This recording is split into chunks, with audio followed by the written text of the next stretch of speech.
ಗೊತ್ತಿಲ್ಲ ನಮಗೆ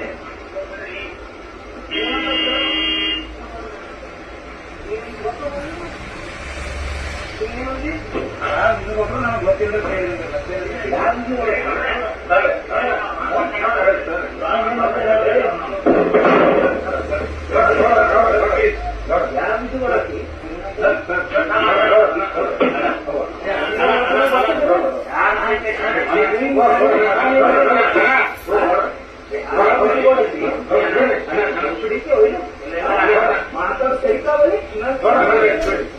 ಇವತ್ತು ಟೋಲ್ ನಾಕದಲ್ಲಿ ಕನ್ನೋಳಿ ಟೋಲ್ ನಾಕದಲ್ಲಿ ಒಂದು ಸಣ್ಣದ ಒಂದು ಸಮಸ್ಯೆ ಆಗ್ಯದ.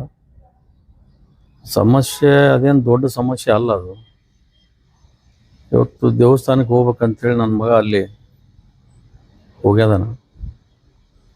ಅಲ್ಲಿ ಟೋಲ್ ನಾಕದಲ್ಲಿ ಆ ಟೋಲ್ ಸಿಬ್ಬಂದಿ ಅವನು ಸ್ವಲ್ಪ ಏಕವಚನದಾಗ ಮಾತಾಡ್ಯಾನ. ಆ ಏಕವಚನದಾಗ ಮಾತಾಡ್ಬೇಕಾದ್ರೆ ನಾನು ವಿಜುಗೌಡ್ರ ಮಗ ಅಂಥೇಳಿ ನನ್ನ ಮಗ ಹೇಳ್ಯಾನ. ಯಾವ ವಿಜುಗೌಡಿದ್ರೆ ಏನು ಮಾಡಬೇಕು ಏನು ಅಂಥೇಳಿ ಅವ್ನು ಮಾತಾಡ್ದಾರ. ಆ ಮಾತಾಡೋ ಸಂದರ್ಭದಾಗ ನಾವೇನೋ ಇಲ್ಲಿ ಹೊಸದಾಗಿ ಬರೋಂಗಿಲ್ಲ, ವಾರದಾಗ 2-3 ಸಲ ಬರ್ತೀವಪ್ಪ, ಇವತ್ತಾಕೆ ಹಿಂಗೆ ಮಾಡಕತ್ತಿ ಅಂಥೇಳಿ ನನ್ನ ಮಗ ಕೇಳ್ಯಾನ. ಆದರೂ ಇವರು ಉದ್ದೇಶಪೂರ್ವಕವಾಗಿ ಯಾವಿದ್ದರೆ ಏನು ಮಾಡ್ಬೇಕು ಅಂಥೇಳಿ ಏಕವಚನದಾಗ ಮಾತಾಡ್ದಾಗ ಗಾಡಿಯಾಗಿದ್ದವ್ರು ಇಳಿದು ಅವನು ನಿಮ್ಮ ಮ್ಯಾನೇಜರ್ ಎಲ್ಲ ಕರಿ ಎತ್ತು ಹೋಗ್ಯಾರ. ಆ ಮ್ಯಾನೇಜರ್ ಅಲ್ಲಿ ಬರೋದ್ರಾಗ ನೀ ಯಾಕೆ ನಾ ಹಿಂಗೆ ಮಾತಾಡ್ದಪ್ಪ ನಮ್ಮ ಹಿರಿಯರಿಗೆ ಅಂಥೇಳಿ ಕೇಳಕ್ಕೆ ಹೋದಾಗ ನಾವು ಮಾತಾಡಿ ನೀ ಏನು ಮಾಡ್ತೀವಿ ನೋಡ್ಕೊರ ಅನ್ನಟ್ಲೆ ಇವರು ಒಂದೇಟ ಅವ್ರಿಗೆ ಹೊಡೆದಾರ. ಆ ಹೊಡೆದ ನಂತರ ನನ್ನ ಮಗನೂ ಇಳಿದು ಹೋಗ್ಯಾನ. ಅಲ್ಲಿ ಇಳಿದು ಹೋಗಿ ಅವನು ಯಾಕಪ್ಪ ನಮ್ಮ ಅಪ್ಪಗೆ ಬೇಕತ್ತಿ ಅಂತ ಕೇಳ. ಸ್ವಾಭಾವಿಕದ ಯಾರಾದರೂ ತಂದೆಗೆ ಮಗನ ಮುಂದೆ ತಂದೆಗೆ ಬೈದ್ರೆ ಸಿಟ್ಟು ಬರ್ತದೆ. ಆದರೆ ಅದನ್ನು ವಿಶೇಷವಾಗಿ ಭಾಳ ದೊಡ್ಡ ಪ್ರಮಾಣದಾಗ ಈ ಹಿನ್ನೆಲೆ ಗಾಯಕರು ಕಾಂಗ್ರೆಸ್ನವರು ಎಲ್ಲರಿಗೆ ಫೋನ್ ಮಾಡಿ ನೀ ಅದನ್ನು FIR ಮಾಡು, ಇದನ್ನು ಮಾಡು, ಕೇಸ್ ಮಾಡು ಅಂಥೇಳಿ ಯಾವ್ಯಾವ ಅಧಿಕಾರಿಗಳಿಗೆ ಏನೇನು ಮಾಡಕತ್ತಾರ ಅನ್ನೋದು ಎಲ್ಲ ನನಗೆ ಗೊತ್ತಿದೆ. ಆದರೆ ಇದಕ್ಕೇನು ಕೇಸಿಗೇನು ನಾವೇನು ಅಂಜಿ ಮನೆಗೆ ಕೊಂಡ್ರಂಗಿಲ್ಲ. ನಾವು ನಮ್ಮ ತಪ್ಪಾಗಿದ್ದರೆ ನಾವು ಕೇಸಿಗೆ ನಾವು ಸರೆಂಡರ್ ಆಗ್ತೀವಿ. ಪೊಲೀಸ್ ಇಲಾಖೆಯವರು ತಪ್ಪಿಸ್ತಾರೆ ಯಾರು ಅದಾರ ಅನ್ನೋದು ಅವ್ರು ಕಂಡು ಹಿಡಿತಾರೆ. ಅವ್ರ ಮ್ಯಾಗ ಯಾರು ಕ್ರಮ ತಗೊಳ್ಳಿ. ನನ್ನ ಮಗ ತಪ್ಪು ಮಾಡಿದ್ನಂದ್ರೆ ನಮ್ಮ ಮಗ ಕ್ಷಮೆ ಕೇಳಿ. ಅವ್ನು ಟೋಲ್ ನಾಕದವ ಮಾತಾಡಿದ್ನಂದ್ರೆ ತಪ್ಪಾಗಿದ್ರೆ ಅವ ಕ್ಷಮೆ ಕೇಳಿ. ನನ್ನ ಮಗ ಕೇಳಲಿಲ್ಲ ಅಂದರೂ ಅವ್ನು ಬಿಸಿ ರಕ್ತದ ನನ್ನ ಮಗಂದು. ನಾನು ಬೇಕಾದ್ರೆ ಅವ ಟೋಲ್ ನಾಕದವ ನಾನು ತಪ್ಪದ ಅಂತೇಳಿ ಅವ ಕ್ಷಮೆ ಕೇಳಬೇಕು. ನಾನು ಬೇಕಾದ್ರೆ ಹೋಗಿ ನಾನು ಕ್ಷಮೆ ಕೇಳ್ತೀನಿ. ಇದೇನು ವಿಷಯ ದೊಡ್ಡದಲ್ಲ. ರಾಜಕಾರಣ ಮಾಡ್ಬೇಕು ಮೈದಾನದಲ್ಲಿ. ಇಂಥಲ್ಲಿ ಹೇಳ್ತೇನೆ ಈ ರಾಜಕಾರಣ ಮಾಡೋರನ್ನ ಎಂದೂ ನಾನು ಜೀವನದಲ್ಲಿ ನೋಡಿಲ್ಲ, ಹಿಂದೂ ನೋಡೋಂಗಿಲ್ಲ, ಮುಂದೂ ನೋಡೋಂಗಿಲ್ಲ. ಅಷ್ಟೇ ನಂದು ವಿನಂತಿ ಅದ. ಅವರು ಕ್ಷಮೆ ಕೇಳಿ. ಅವನು ತಪ್ಪು ಮಾಡ್ಯಾನ ಟೋಲ್ ನಾಕದವ. ನನ್ನ ಮಗ ಮಾಡಿದ್ರೆ ನನ್ನ ಮಗನ ಜೋಡಿ ಇರ್ತಕ್ಕಂಥ ಅವನ ಸ್ನೇಹಿತರು ಯಾರೇ ಇರಲಿ, ಅವ್ರು ತಪ್ಪು ಮಾಡಿದ್ರು ನಾ ಕ್ಷಮೆ ಕೇಳ್ತೀನಿ. ಇಷ್ಟೇ ನಾನು ಹೇಳಿಕ್ಕೆ ಬಯಸ್ತೀನಿ. ಅದು ಉದ್ದೇಶಪೂರ್ವಕ ಮಾಡ್ಯಾರ್ರಿ. ಅದನ್ನು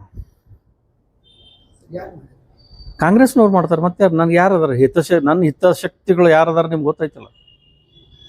ಅವ್ರು ಉದ್ದೇಶಪೂರ್ವಕ ಅವ್ರು ಹಿನ್ನೆಲೆ ಗಾಯಕರು ಇರೋರಿ. ಅವರು ಚಳ್ಳಮ್ಮ ದಮುಡಿ ತೊಗೊಂಡು ಬೆನ್ನೆ ಹತ್ತಿರ್ತಾರೆ. ಅವರು ನಾವೆಲ್ಲಿ ಹೋಗ್ತೀವಿ, ನಾವು ಏನು ಮಾಡ್ತೀವಿ, ನಾವು ಏನು ತಪ್ಪು ಮಾಡ್ತೀವೋ, ಚಲೋ ಮಾಡ್ತೀವೋ, ಕೆಟ್ಟು ನಾವು ಚಲೋ ಮಾಡಿದವ್ರು ಯಾಕೆ ಅವ್ರು ಯಾಕೆ ಕೇಳ್ತಾರೆ? ನಾವು ಕೆಟ್ಟು ಮಾಡೋಂಗಿಲ್ಲ, ಚಲೋ ಅಂತೂ ನಾವು ಮಾಡ್ತೀವಿ, ಪ್ರಶ್ನೆನೇ ಇಲ್ಲ. ಇದು ಉದ್ದೇಶಪೂರ್ವಕ ಮಾಡಕತ್ತಾರೆ ಅಷ್ಟೇ. ಏನು ರೊಕ್ಕ ತುಂಬೋದಲ್ಲ. ನಾವು ಹೋಗಿ ಗಾಡಿ ತರಬೇನವ. ಗಾಡಿ ತರೋದ ನಂತರ ಇವೊಂದು ಫಾಸ್ಟ್ಯಾಗ್ ಇಲ್ಲ ಅಂದ್ರೆ ನಾ ವಿಜುಗೌಡ್ರ ಮಗ ಅಂತ ಇವ ಅಂದಾನ.